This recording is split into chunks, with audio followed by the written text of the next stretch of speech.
საქართველოსა და დიდ ბრიტანეთს შორის თანამშრომლობისთვის მზადყოფნა გამოთქვა დღეს პრემიერ-მინისტრმა. მისი თქმით, ეს კავშირი უნდა ეფუძნებოდეს კონკრეტულ პრინციპებს. ორი ქვეყნის ჯანსაღ პარტნიორობას ხელს უშლიდა გარკვეული მანკიერი პრაქტიკა, მათ შორის ექსტრემიზმის დაფინანსების კუთხით. მთავრობის მეთაურის განცხადებით, ის ადამიანები, რომლებმაც სრული იგნორირება გაუკეთეს ეუთო ოდირის დასკვნას, ითხოვენ მათ მოწვევას და ადგილობრივი არჩევნების ჯანსაღი ფორმით ჩატარებას.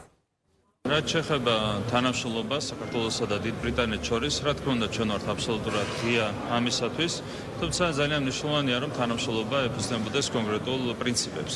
და ამ კუთხით კიდევ ერთხელ უნდა გავიხსენოთ, რომ იყო გარკვეული მანკიერი პრაქტიკა, მათ შორის ექსტრემიზმის დაფინანსების მანკიერი პრაქტიკა ჩვენს ქვეყანაში, რა თქმა უნდა, ასეთი ფაქტები ხელს უშლის ჯანსაღი პარტნიორული ურთიერთობების განვითარებას.